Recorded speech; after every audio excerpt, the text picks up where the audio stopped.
Students, आज हम अपनी क्लास की शुरुआत एक नए टॉपिक के साथ शुरू करते हैं जिसका नाम है गारंटी ऑफ प्रॉफिट, जो कि हमारा एक लेक्चर 10 है। इससे पहले 9 लेक्चर्स ऑलमोस्ट कंप्लीट हो चुकी हैं। Guarantee of profit to a partner के बारे में पहले से जान लेते हैं कि इसके बारे में होता क्या है। उसके बाद हम इसकी ट्रीटमेंट की बात करेंगे। और एक चीज़ और इम्पोर्टेंट बता दूं कि ये टॉपिक आपके बोर्ड एग्जाम के लिए बहुत ही ज़्यादा इम्पोर्टेंट है, क्योंकि ये 4 मार्क्स का क्वेश्चन बन के आता है और हम लोग ये लास्ट टॉपिक होता है चैप्टर का। हाँ, एक और चीज़ याद आ गई। सबसे खुशी की बात ये है कि ये चैप्टर कंप्लीट होने जा रहा है, जो कि अपने आप में लेक्चर 10 है और लास्ट टॉपिक है इस चैप्टर का। इसके बाद इस चैप्टर को हम ओवर कर देंगे, फिर हम नेक्स्ट चैप्टर यानी गुडविल की शुरुआत करेंगे। तो चूंकि मैं बता रहा था कि ये क्या है टॉपिक, आपका लास्ट टॉपिक है, इसलिए बच्चे इस टॉपिक को छोड़ जाया करते हैं, लेकिन इसको छोड़ना नहीं है। क्यों? क्योंकि ये इंपॉर्टेंट टॉपिक है। तो हम शुरुआत करते हैं गारंटी ऑफ प्रॉफिट की। तो पहले एक डेफिनेशन की तैयारी करते हैं, देखते हैं इस डेफिनेशन में लिखा क्या है। A new partner admitted in the firm, यानी एक नया पार्टनर फर्म में अगर एडमिट होता है विद मिनिमम गारंटीड, जैसे मैंने आपको पिछले 9 लेक्चर्स में, क्योंकि ऑलमोस्ट 9 लेक्चर्स कंप्लीट हो चुके हैं, तो इसमें कहने का मतलब ये, जो पार्टनर एडमिट होके आ रहा है, यानी मान लो आप एक पार्टनर, मैं एक पार्टनर और एक कोई तीसरा पार्टनर एडमिट होने जा रहा है, और वो इस शर्त के साथ आ रहा है कि मुझे कम से कम इतना प्रॉफिट आपकी फर्म में चाहिए, तो हम क्या करते हैं, उसको गारंटी देते हैं। अब गारंटी कौन कौन दे सकते हैं? हो सकता है हम दोनों दे दें, हो सकता है मैं ही दूं या आप ही दो। तो ये हम आगे बात करेंगे कि गारंटी कौन देता है, लेकिन फिलहाल अभी इतनी बात करते हैं कि जो पार्टनर नया एडमिट हो रहा होता है उसको एक मिनिमम गारंटी चाहिए होती है। हो सकता है, मैं ये नहीं कह रहा कि एडमिटेड वाला ही, एग्जिस्टिंग पार्टनर भी ऐसी डिमांड कर सकता है, कह सकता है कि मैं अब इस साल इतना प्रॉफिट चाहिए, तो हम लोग कंप्रोमाइज कर लेते हैं ना, तो मैं कुछ दे देता हूँ, कुछ तुम दे देते हो, या फिर तुम दे देते हो या मैं दे देता हूँ, ये डिपेंड करता है। तो समझ लेते हैं इसको अच्छे से। A new partner admitted in the firm with minimum guaranteed profit from the business which may be guaranteed by, यानी कहने का मतलब नया पार्टनर जब एडमिट होता है कुछ मिनिमम गारंटी के साथ, तो वो प्रॉफिट बिजनेस में से गारंटी दिया जाता है। किससे? या तो ऑल द रिमेनिंग पार्टनर्स, कहने का मतलब मैं और आप दोनों मिलकर गारंटी दे रहे हैं, या फिर वन और मोर पार्टनर्स, या मैं दूं या फिर आप दें। ये डिपेंड करता है कि कौन गारंटी दे रहा है। तो अब बात करते हैं क्वेश्चन में। तो सर क्वेश्चन में गारंटी समझ में कैसे आएगी? क्वेश्चन गारंटी का है, उसमें साफ साफ कोई ना कोई पार्टनर्स या सब पार्टनर्स जितने भी रिमेनिंग रह जाते हैं वो गारंटी दे रहे होंगे किसी थर्ड पार्टनर को। तो इससे ये पता चलता है कि ये क्वेश्चन गारंटी का है। अब दूसरी बात ये कि सर कुछ ना लिखा हो कि कौन दे रहा है, तो हम ये एज्यूम कर लेते हैं कि जितने भी रिमेनिंग पार्टनर्स हैं उसको छोड़ के वो सब अपने ओल्ड रेशियो में देंगे, जो रेशियो में पार्टनरशिप डीड में लिख रखा है। अगर पार्टनरशिप डीड नहीं है तो इक्वल ही है, और पार्टनरशिप डीड में जैसा लिखा है उस रेशियो में हम क्या कर लेंगे, डिवाइड कर देंगे उस गारंटी को। तो इसमें दोनों ही बात की, ऑल द रिमेनिंग पार्टनर्स कर सकते हैं या वन और मोर पार्टनर्स। तो ये गारंटी की डेफिनेशन थी कि गारंटी भाई ऐसे ऐसे दी जाती है।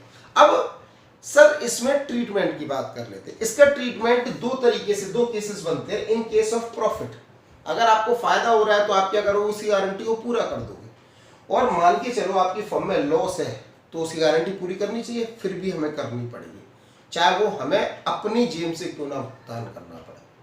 अगर मान के चलते हैं लॉस है 1 लाख रुपए का और उसकी गारंटी बन रही है कुछ 80,000 की, तो उसको जो लॉस इस साल हो रहा है उसकी तो भरपाई करनी है, साथ में जितना प्रॉफिट की गारंटी उसको दे रखी है उतनी प्रॉफिट उसको देना ही पड़ेगा। क्योंकि गारंटी का मतलब भाई उसको तो उतना चाहिए ही चाहिए, चाहे वो हमें नुकसान कितना भी दे रही सी। तो अगर हमने गारंटी दे रखी है इन केस ऑफ लॉस, तो वो भी हमें पूरी करनी पड़ेगी, और प्रॉफिट में तो हम पूरा कर ही लेते हैं। अब इस टॉपिक को है बहुत छोटा टॉपिक, 4 मार्क्स का टॉपिक है, और 4 मार्क्स पक्के बना देता है ये हमारे बोर्ड में अगर ये क्वेश्चन आ जाता है तो, क्योंकि चांसेस पूरे रहते हैं इसके आने के। तो इसीलिए हम एक एक करके इनके क्वेश्चंस की बात करेंगे, इन केस ऑफ प्रॉफिट की और इन केस ऑफ लॉस की। तो पहले एक क्वेश्चन पढ़ लेते हैं, सॉल्व कर लेते हैं इन केस ऑफ प्रॉफिट, जिससे कि आपके दिमाग में सारा ट्रीटमेंट समझ में आ सके। तो ले लेते हैं इस क्वेश्चन को।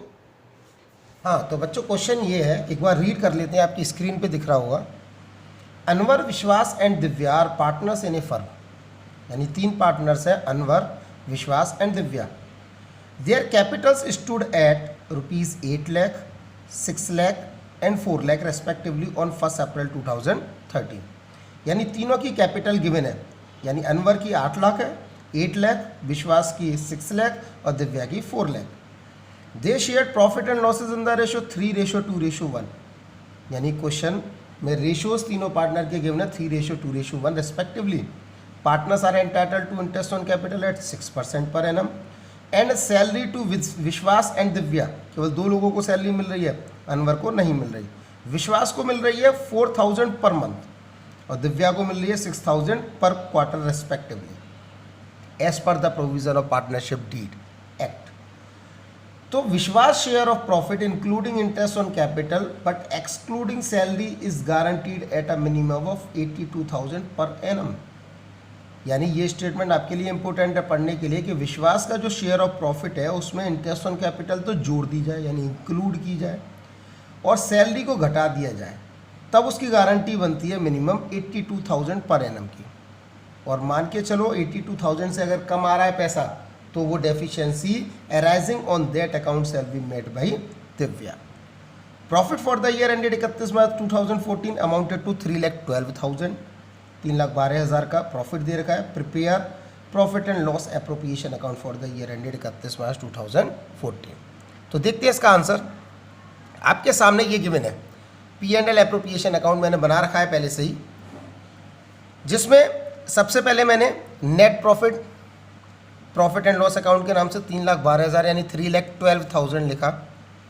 उसके बाद इंटरेस्ट ऑन कैपिटल को कैलकुलेट किया। तो देखिए इंटरेस्ट ऑन कैपिटल को मैंने कैलकुलेट किया है, calculation of interest on capital. तो इंटरेस्ट ऑन कैपिटल, अनवर की 8 लाख कैपिटल, विश्वास की 6 लाख और दिव्या की 4 लाख। सभी पे हमने 6% निकाला तो आपकी 48,000, 36,000 एंड 24,000 आ जाती है। इसके बाद इसको हम पुट कर देंगे ऊपर, to interest on capital, Anwar, Vishwas and Divya तीनों की इंटरेस्ट ऑन कैपिटल को डेबिट कर देंगे P&L एप्रोप्रिएशन अकाउंट में। उसके बाद सैलरी विश्वास और दिव्या को मिल रही, कंडीशन थी विश्वास को पर मंथ मिल रही थी 4,000 पर मंथ, यानी 4,000 इंटू 12, और दिव्या को 6,000 पर क्वार्टर, तो इसलिए 6,000 इंटू 4, तो इसकी 48,000 और इसकी 24,000। तो जब हम इस 3,12,000 में से इन दोनों आइटम्स को माइनस करेंगे, डिडक्ट कर देंगे, तो हमारा प्रॉफिट आ जाता है 1,32,000। इस 1,32,000 को हमें डिस्ट्रीब्यूशन करके दिखाना पड़ेगा। तो देख लेते हैं कैसे डिस्ट्रीब्यूशन कर रहे हैं।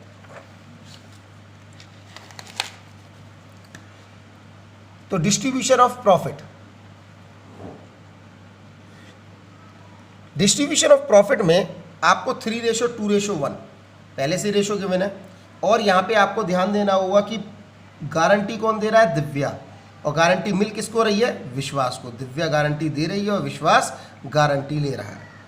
तो पहले हम इस 1,32,000 को जो P&L एप्रोप्रिएशन से निकल के आया उसको हम डिस्ट्रीब्यूट कर देंगे 3:2:1 में, 3/6, 2/6 और 1/6 में, जो आता है 66,000, 44,000 एंड 22,000। अब हमारा मोस्ट इंपॉर्टेंट पॉइंट कि हमें गारंटी निकालनी पड़ेगी। तो गारंटी के लिए एक कंडीशन दे रखी है, आपको पहले भी पढ़ाई थी, कंडीशन फिर से रिपीट कर रहा हूँ, देखिए क्वेश्चन में भी, कि विश्वास share of profit including interest on capital, interest on capital को इंक्लूड कर दिया जाए। तो मैंने क्या किया, गारंटी निकालने के लिए इस इंटरेस्ट ऑन कैपिटल को इंक्लूड कर दिया। ये क्या है, इंटरेस्ट ऑन कैपिटल, किसकी, विश्वास की, उसको प्लस कर दिया तो प्रॉफिट आता है 80,000, लेकिन गारंटी कितने की मिल रही है आपको, 82,000 की। ये 2,000 आपके लिए बन जाती है डेफिशिएंसी। क्या लिखा हुआ है ये, डेफिशिएंसी। डेफिशिएंसी का मतलब है कमी, यानी इस 2,000 रुपये की आपकी कमी बन रही है। तो इस 2,000 रुपये को हम क्या कर देंगे, प्लस, इतना ही तो कम बैठ रहा है, हमने प्लस कर दिया इसके में, तो ये 2,000 की एक्चुअल प्रॉफिट में प्लस किया जाएगा। ये तो हमने केवल चीज़ों को कैलकुलेट करने के लिए करा है। तो 2,000 की डेफिशिएंसी निकल के आई, तो हमने क्या किया, उसके एक्चुअल प्रॉफिट में प्लस कर दी, और जो गारंटी ले रही थी दिव्या उसकी में से माइनस कर दी। बस सिंपल सा, कि जो दे रहा है उसके में से माइनस कर दीजिए और जो ले रहा है उसके में प्लस कर दीजिए। यही कॉन्सेप्ट होता है गारंटी ऑफ प्रॉफिट। तो इस 2,000 को माइनस कर देंगे इसके में और 2,000 के में प्लस, तो एक्चुअल प्रॉफिट जो आता है वो 66,000 अनवर का यूं की तो विश्वास का 46,000 एंड दिव्या का 20,000। This is the answer. तो गारंटी ऑफ प्रॉफिट के बाद में क्या डिस्ट्रीब्यूशन ऑफ प्रॉफिट रहता है, क्या प्रॉफिट सबके हिस्से में आता है, वो 66,000, 46,000 एंड 20,000। तो ये क्वेश्चन था बच्चों प्रॉफिट वाला। इन केस ऑफ आपने पढ़ा, इन केस ऑफ प्रॉफिट आप कैसे कैसे ट्रीट कर रहे थे, कैसे कैसे पार्टनर्स अपने आने वाले पार्टनर को गारंटी दे रहे थे। अब बात करेंगे हम दूसरे केस की, इन केस ऑफ लॉस। ये भी एक क्वेश्चन के माध्यम से जान लेते हैं कि भाई इन केस ऑफ लॉस हम गारंटी कैसे कैसे आने वाले पार्टनर्स को दिया करते हैं। तो ये क्वेश्चन इससे समझ। स्टूडेंट्स, क्वेश्चन आपकी स्क्रीन पे, A, B and C are partners having capitals of rupees 10 lakh, 8 lakh and 6 lakh respectively in a firm and sharing profit and losses equally. C is guaranteed a minimum profit of rupees 1 lakh as share of profit every year. The firm incurred a loss of rupees 3 lakh. यानी यहाँ इस question में आपके firm का पहले से 3 लाख रुपए नुकसान यानी लॉस आ रहा है for the year ended 31 March 2019। तो you are required to show the necessary accounts for division of loss and giving effect to minimum guaranteed profit to C. यानी इस क्वेश्चन में दो बातें हैं, एक तो क्वेश्चन लॉस का है और दूसरा सी को गारंटी मिल रही है। तो हम लोग जब P&L एप्रोप्रिएशन अकाउंट बनाएंगे, इस क्वेश्चन में देखिए, तो P&L एप्रोप्रिएशन अकाउंट में जैसे आप प्रॉफिट यहाँ लिखते थे नेट प्रॉफिट, इसी तरीके से नेट लॉस को आपको डेबिट साइड में लिखना होगा, जो कि 3 लाख है, और उसको हमें क्या करना होगा, डिस्ट्रीब्यूट। तो चूंकि इस क्वेश्चन में प्रॉफिट एंड लॉसेस इक्वली बांट रहा है, तो हम इक्वली लॉसेस को ट्रांसफर कर देंगे 1 लाख, 1 लाख एंड 1 लाख। तो इस तरीके से 1-1 लाख सबके खाते में लॉस पहुंच जाएगा। अब जब हम डिस्ट्रीब्यूशन ऑफ लॉस करेंगे, क्योंकि प्रॉफिट तो यहाँ है नहीं है, तो डिस्ट्रीब्यूशन ऑफ लॉस ही करना पड़ेगा। तो इसमें आपके पास A, B, C 3 पार्टनर्स, उनके लॉस डिस्ट्रीब्यूट किए हमने 1 लाख, 1 लाख और 1 लाख। लेकिन सी को गारंटी कितने की चाहिए, 1 लाख प्रॉफिट की, और यहाँ पे क्या है, यहाँ पे दे रखा है लॉस, और हमें प्रॉफिट के लिए गारंटी देनी होगी। तो हमें क्या करना होगा, 1 लाख लॉस है तो हमें ये माइनस में एज्यूम करना होगा, क्योंकि लॉस माइनस में है। उसमें प्रॉफिट प्लस करना होगा 2 लाख, तभी तो 1 लाख का प्रॉफिट आएगा, प्लस के 2 लाख और माइनस का 1 लाख, तो 1 लाख प्लस का यानी प्रॉफिट दिखेगा। अब ये 2 लाख का जो भी आपने प्रॉफिट ऐड किया है वो भुगतान कौन करेगा, कोई नाम तो दे नहीं रखा, तो इसका मतलब रिमेनिंग पार्टनर्स, जो भी फर्म में रिमेनिंग यानी ए और बी है, वो अपने रेशोज़ में जो भी गिवन रेशो होंगे इक्वली गिवन है तो इक्वल करेंगे। तो इस 2 लाख को वो क्या करेंगे, अपने में से माइनस कर देंगे, माइनस 1 लाख ये करेंगे, माइनस 1 लाख ये। तो 1 लाख पहले से ही माइनस में चल रहे थे, 1 लाख माइनस के और आ गए, तो यानी टोटल 2 लाख लॉस हो जाता है। ऐसे ही same as usual 2 lakh loss यहाँ हो जाता है। अब सर ये यहाँ पे प्रॉफिट तो था नहीं, ये कहाँ से देंगे, ये अपनी प्रॉफिट कैपिटल से चार्ज करना होगा इनको। तो ये एंट्री आपकी कहाँ से बनेगी, कैपिटल अकाउंट से बनेगी। तो जब भी आप एंट्री अब पार्टनर दे रहे हैं तो उन पार्टनर्स को आपको क्या करना होगा, देना होगा। तो कह सकते हैं पार्टनर्स कैपिटल को यानी जो भी ए और बी होंगे वो डेबिट कर दिए जाएंगे और सी को कर दिया जाएगा क्रेडिट। खैर वो अलग चीज़ है, अभी फिलहाल हम गारंटी ऑफ प्रॉफिट की बात कर रहे हैं। तो 2 लाख लॉस ये हो जाएगा, इनका 2 लाख लॉस और 1 लाख प्रॉफिट गारंटी इनको दे दी जाएगी। तो ओवरऑल देखा जाए तो 2 लाख और 2 लाख 4 लाख लॉस और 1 लाख प्रॉफिट, तो ओवरऑल 3 लाख लॉस आ जाता है। तो इस तरीके से डिस्ट्रीब्यूशन ऑफ प्रॉफिट हम इस केस यानी इन केस ऑफ लॉस करेंगे। तो ये 2 मार्क्स में या 1 मार्क में क्वेश्चन आपसे पूछ लिया जाता है गारंटी ऑफ प्रॉफिट के लिए कि भाई इन केस ऑफ लॉस हम कैसे कैसे डिस्ट्रीब्यूशन ऑफ लॉस दिखाएंगे। तो हमने ये क्वेश्चन पढ़ा और उसके बाद इस क्वेश्चन को किया।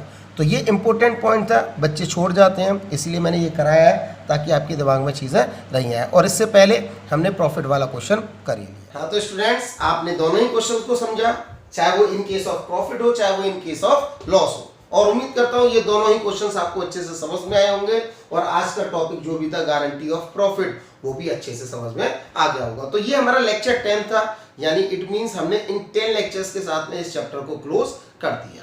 यानी ये चैप्टर आज लास्ट लेक्चर खत्म हो गया।